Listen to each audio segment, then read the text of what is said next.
In this part, we're stepping back from the explosion of 1991 to look at the shadows that created it. Before the world knew the name Nirvana, there was a decade-long tug-of-war between the late 70s and the 90s, a period where the very definition of truth in art was up for grabs.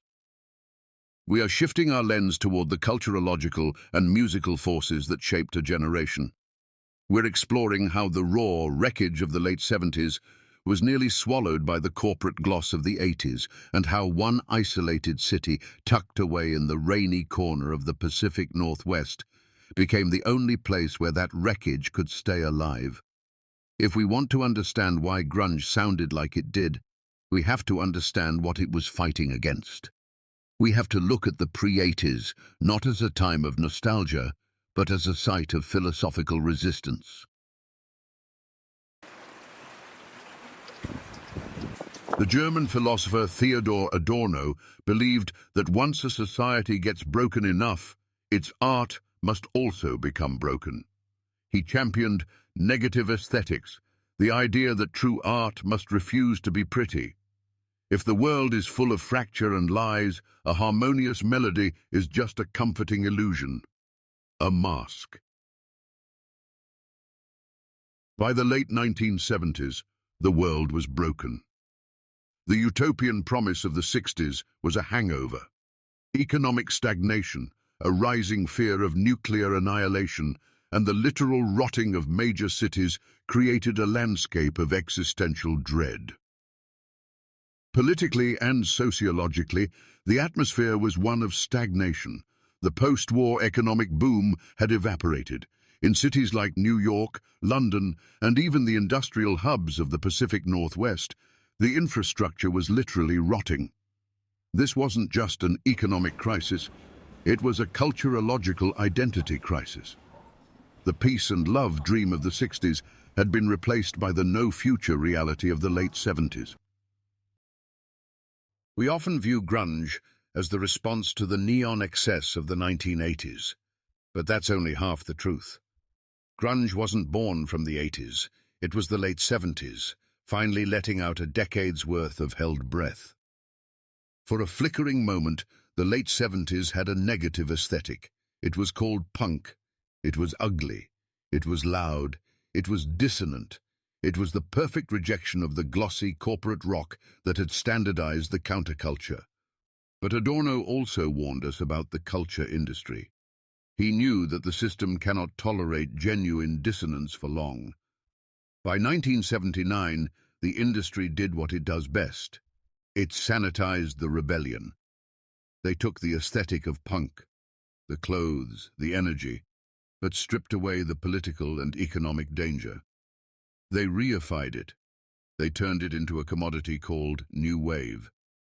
The revolution didn't happen. Instead, we got a perfect digital spectacle. Then came the 80s, the age of the spectacle. Reaganomics, consumer culture, and the rise of the music video created a cultural environment that was purely affirmative. This was the peak of the culture industry's standardization. Look at hair metal.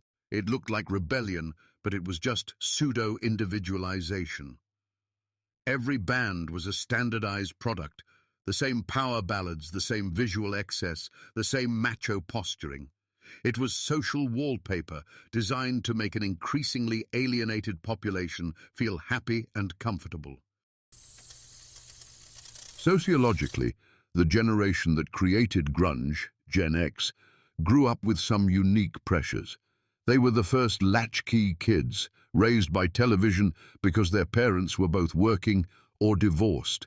They witnessed the decline of traditional manufacturing jobs and the arrival of McJobs.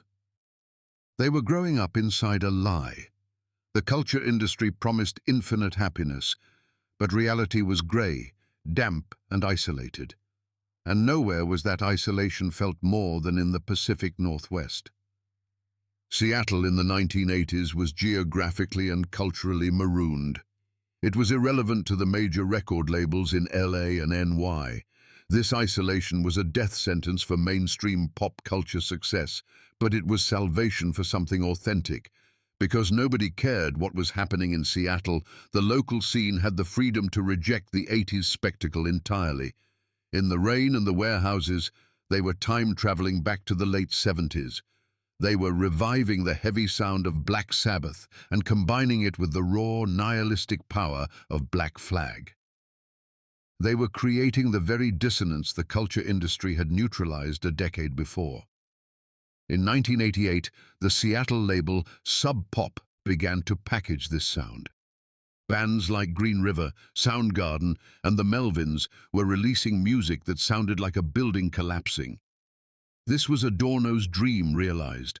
Art that refused to be consumed. Art that was a direct critique of the shiny, happy 80s. When grunge finally broke in 1991, it wasn't just a new trend in music. It was the moment a generation found the negative aesthetic that matched their lived reality. The spectacle was over. The 80s was just a 10-year detour, and the difficult, ugly truth of the late 70s had finally arrived. Thanks for watching.